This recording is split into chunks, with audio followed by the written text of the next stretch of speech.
Gaius Julius Caesar Germanicus was not his common name. Most people knew him as Caligula. It meant little boots. Soldiers gave him that name when he was a small boy.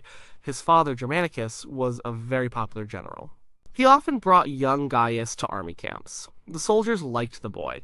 They made him tiny military boots to wear. That's how he got the nickname that stuck. Caligula was born into one of Rome's most important families. He was related to Augustus, the first Roman emperor.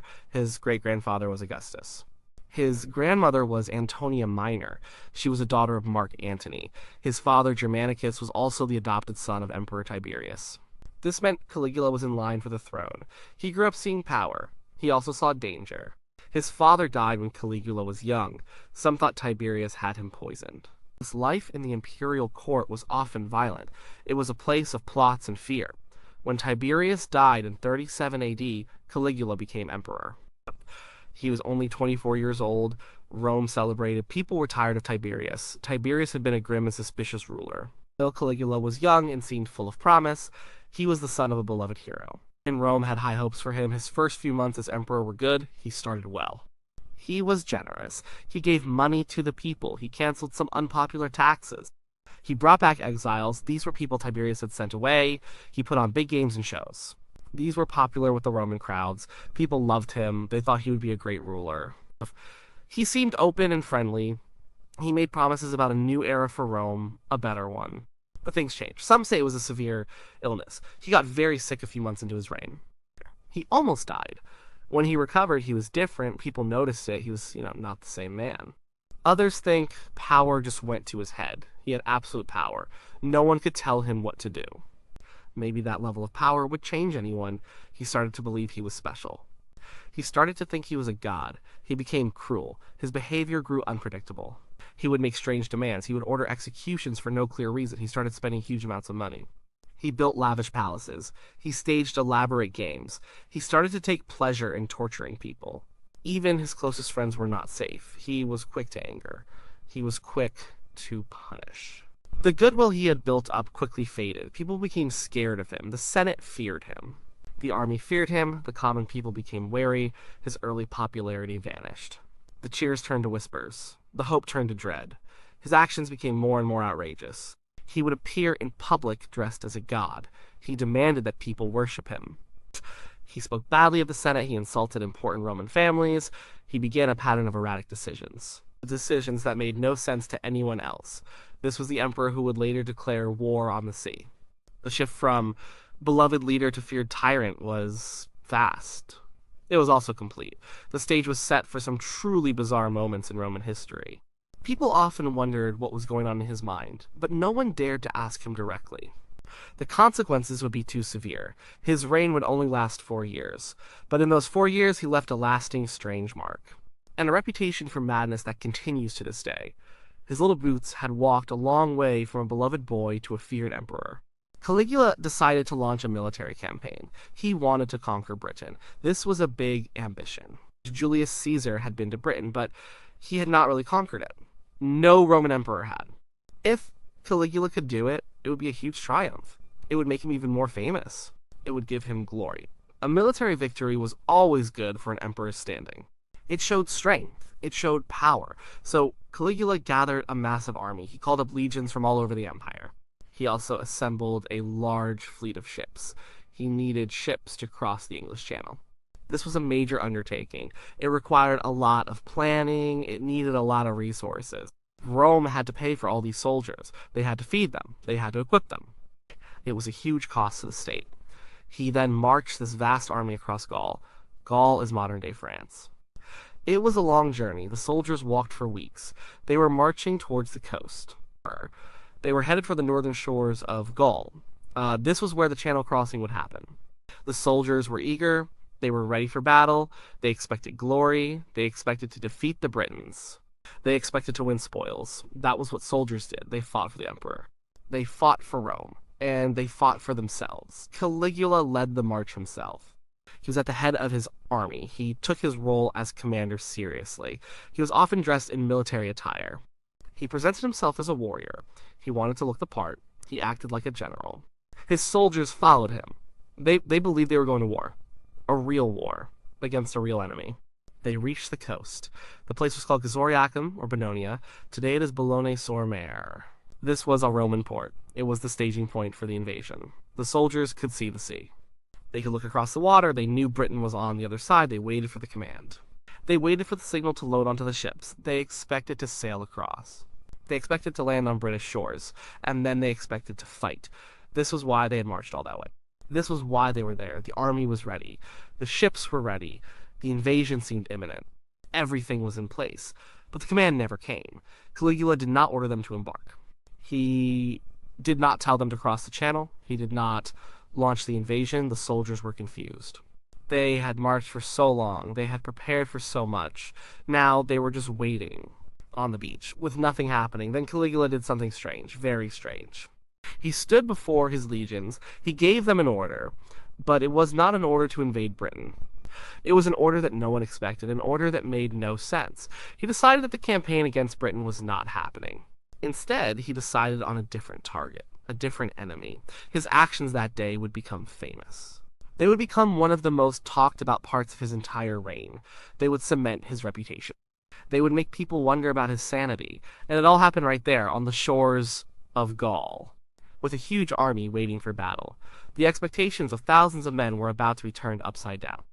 They were about to witness something truly bizarre, something they would never forget, and something that would be passed down through history. A very odd moment for a Roman emperor.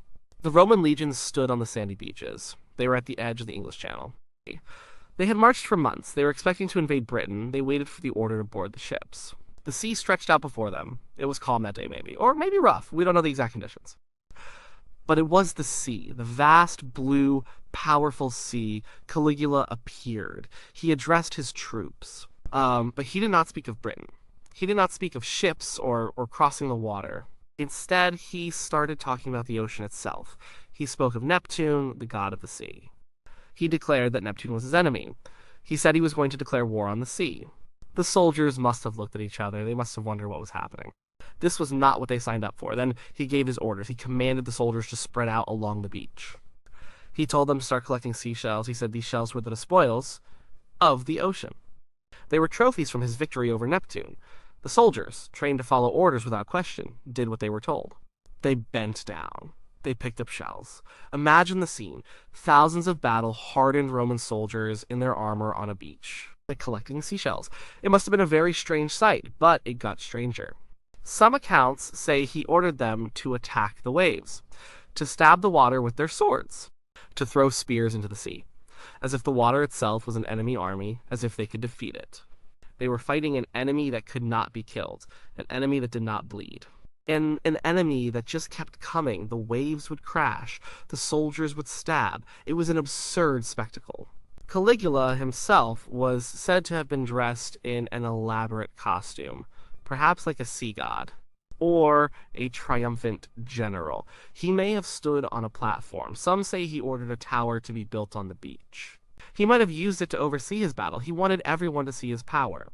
He wanted to show his absolute command, even over nature itself, even over the gods. After the battle was over, Caligula declared victory. He said he had defeated Neptune. He had conquered the sea. He had shown his might. He collected the seashells from his soldiers. He wanted them for a triumph. A triumph was a Roman parade. It celebrated a major military victory. He planned to march through Rome with these shells, to show them off as proof of his conquest. The soldiers were baffled. They were humiliated. They had been ready for a real war. They had been ready for a real enemy. Instead, they had spent the day collecting shells. They had fought the waves. They had been made to look foolish. It was not a glorious campaign. It was not what they had expected from their emperor. This event became one of the most famous stories about Caligula. It painted him as a madman. It showed how far removed he was from reality. It showed how much he abused his power. He could make thousands of soldiers do something so utterly meaningless, so utterly ridiculous, just because he wanted to. It was a bizarre twist to a military campaign that never really happened. A campaign that ended with shells, not conquests. And it left a lasting impression on everyone who heard the story. A very strange battle indeed. One that no other emperor had ever fought, or ever would. The memory of it stayed with the army and with Rome, a sign of an emperor losing his way. And his mind. The story of Caligula's war on the sea has confused people for centuries. What was he thinking? Why would an emperor do such a thing? There are several ideas. No one knows for sure which one is right. Maybe it was a mix of a few things. One common idea is that Caligula was simply insane. Many Roman historians, like Suetonius and Dio Cassius, wrote about his madness. They saw this war on the sea as clear proof. They said he was cruel and unpredictable. They reported that his illness early in his reign had affected his mind, or that the immense power had simply driven him mad. If he was truly insane, then declaring war on the sea makes some kind of sense. In a mad way, he might have believed he could actually defeat the ocean. He might have believed he was a god. A god who could command the elements. This is a powerful and simple explanation. It fits with many other stories of his erratic behavior. Another idea is that it was a huge joke. A very cruel joke. Caligula was known for his dark sense of humor. He enjoyed humiliating people. He enjoyed showing off his absolute power. He wanted to show his soldiers that he could make them do anything. No matter how absurd, he could march them all the way to the coast. He could then order them to do something completely pointless. They had to obey. It was a way to break their spirit, to show them who was boss. He proved that his will was supreme. He didn't care about their feelings or their expectations. He just cared about his own power, and he showed it in a very public and humiliating way. A third idea suggests it was a form of punishment. Some historians think the soldiers had refused to cross the channel. Or maybe they had shown some disloyalty, or they had been slow to follow orders. Perhaps they were muttering about the difficult march. Caligula might have heard about this.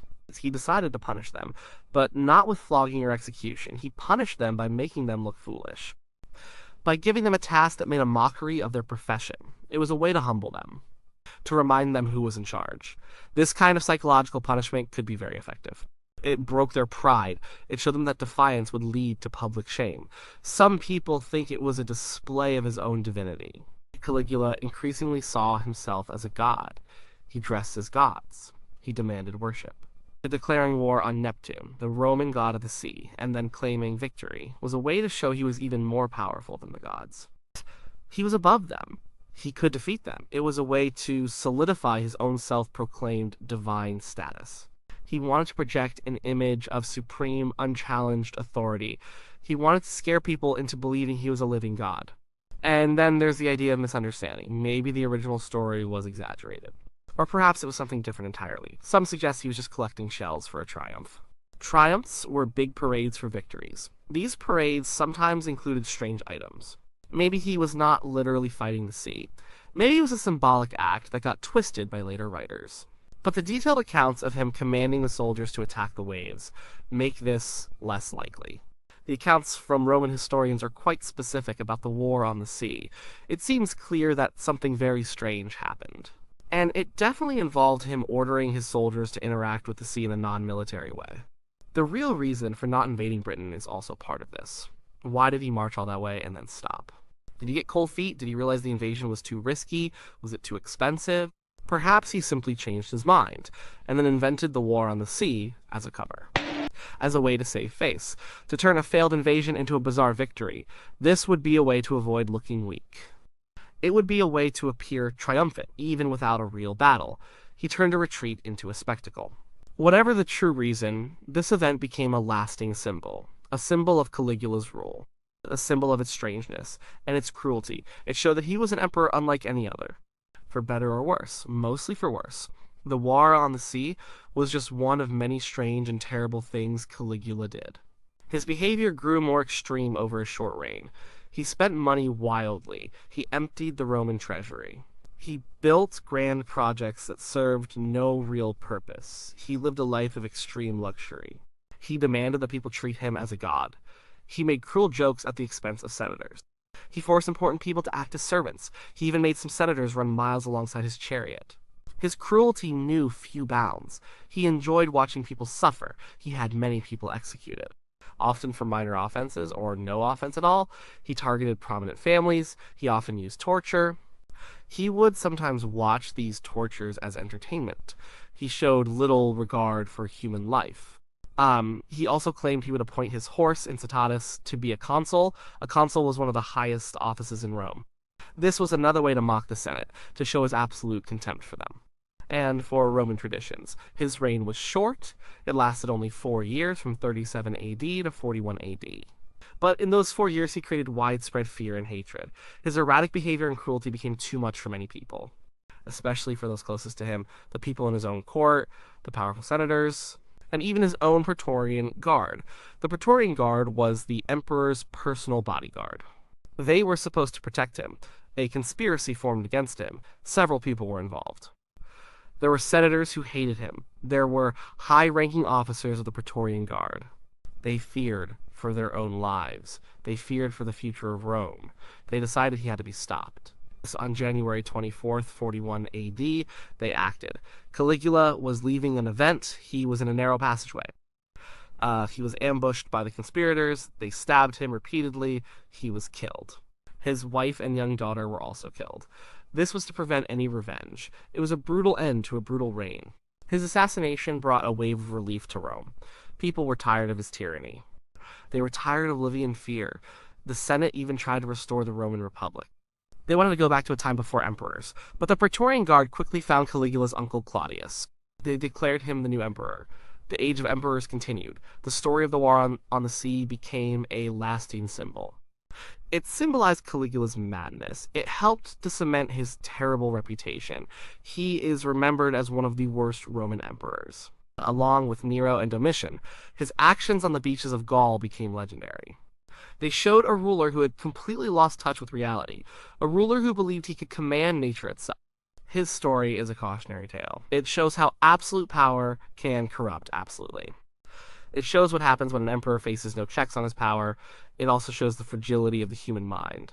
Was he truly insane, or just a cruel, arrogant man who enjoyed playing games with people's lives? Historians still debate this, but the outcome was the same, a reign filled with terror. A reign that ended in violence? The war on the sea lives on in history books. It is a striking image. Roman soldiers collecting shells, fighting waves. It is a testament to the extremes of Roman imperial power, and to the incredible, sometimes unbelievable, events that unfolded under its rule. Caligula's little boots walked a very strange path, and that path ended in a bloody alleyway. But the image of him battling the ocean remains, a bizarre footnote in the long history of Rome. It's a story that still makes people wonder and sometimes laugh.